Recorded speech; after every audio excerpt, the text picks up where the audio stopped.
Honestly, like the pay package that like you get through the military, Jacob, you're going to see this going back to the civilian side. Your family might be covered through the Guard still for healthcare stuff, but like you're going to see some of the civilian people where you're like, wait, you're paying how much for your healthcare? Disgusting. Like it is.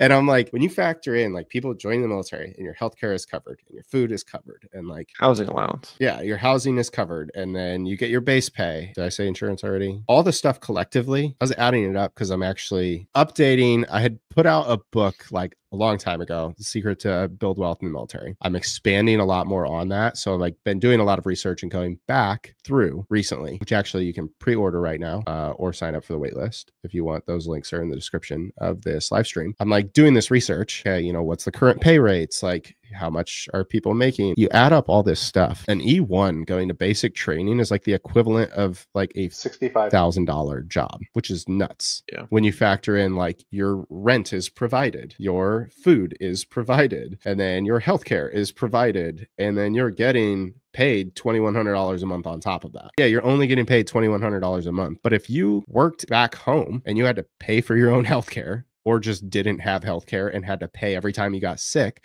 well, that's the cool thing is you don't have to pay for healthcare when you're in the military. And when you get sick, you can still go to the doctor and still not pay. So I'm gonna throw in the paid time off too, because you get 30 days a year versus all these civilian jobs where you get maybe a week paid vacation you a get year. Like 14 max at places. And so it's like, yeah, I didn't even factor in the paid time off part. Yeah, I like did the equivalent. And I was like, and then the taxes, your base pay is the only thing that is taxed. Your housing allowance is not taxed. Your food allowance is not taxed. Your like family separation pay is not taxed. Like you get all these things where it's like tax free and your base pay is the only thing that's taxed. And for the book, I am only focused on E1 because I'm like, yo, this is like the bottom. This is where I'm going to get you to be able to have $100,000 saved and invested. That's the whole point of the book. It's kind of nuts, like how good of a financial deal the military is for most people. Like obviously, a lot of discipline too. And it's like if you come from a very like well-off family, like yeah, you know, you're going to be different. You're going to have different experiences. I didn't come from that. I didn't come from a family that had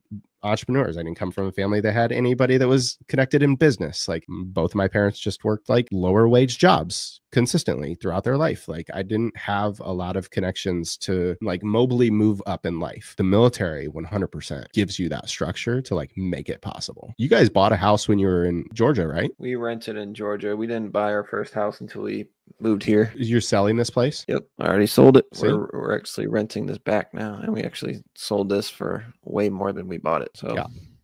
So if you're smart with your money, that's part of the whole thing of the book is just like if you can leverage your income in the military to set yourself up for the future. Yeah, you also have to be very disciplined with your money too. Don't be going out and eating out every day. You know, don't go buy your food is where most people's money goes. Yeah. You wouldn't think that. Like 50% of people's pay will go towards food. And your 26% APR Ford Mustang. Yeah. Dodge Charger. Yeah. You're like, yeah, what's crazy is even like doing this research for this book, people are like, oh, I'm not gonna eat the DFAC if I don't have to. So they'll eat like breakfast at the DFAC and they'll eat lunch there during the school day.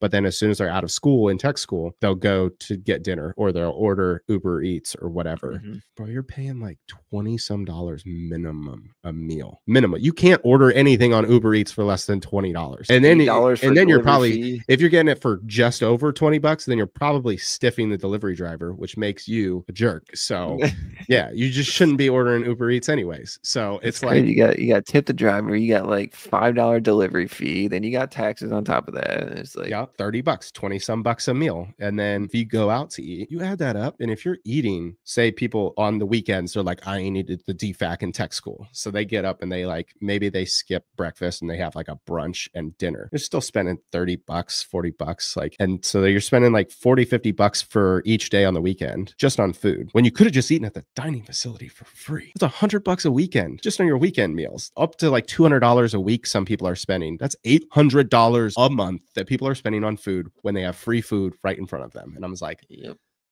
And then people are like, I wonder where my money goes. And I'm like, yo, if you're making $2,100 a month and you're spending $800 of it on food, I wonder where your money went. Like, exactly. That's almost half of your pay. So yeah, it's kind of crazy doing a lot of like diving into the numbers of stuff. And I'm like, I know some people are going to be like, well, you just have to be like super strict with your money. I'm like, not really. You just have to be not dumb with your money. Like when you have free food in front of you, like it doesn't have to be gourmet. I ate at the DFAC all the time. I ate at the DFAC. I wished that I could have eaten at the DFAC all 6 years that I was in the military. Me too. Because I would have saved so much money, because once you have to buy your own groceries, it's not cheap. And if you're married and you have kids, you only get your BAS, which is what, like 460 something, 467 or something like that. That doesn't feed 4 mouths. That doesn't feed 2 adult mouths. That's for sure. Especially nowadays, I buy 1 carton of milk and like toilet paper, and my bill is $50. Yeah.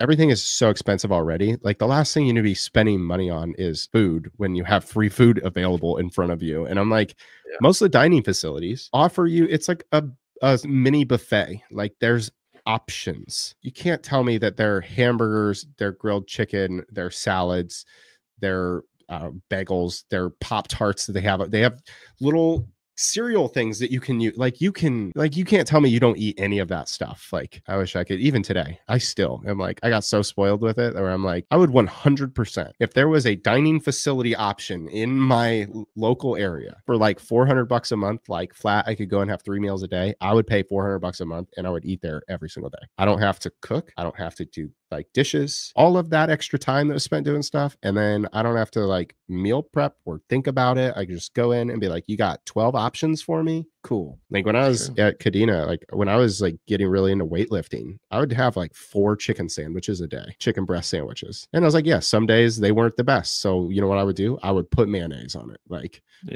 switch it up a little bit. I would put ranch on it some days. Some days I'd put some Cholula on it. I was like, people were like, oh, it's not good. I'm like, it's called adding things to it to, make it not, the same. Yeah. And so, yeah, it's one of those things where I'm like, I can only imagine you having, a spouse and 2 kids. How do we eat so much food? Hurting. Yeah, it's crazy how much groceries cost.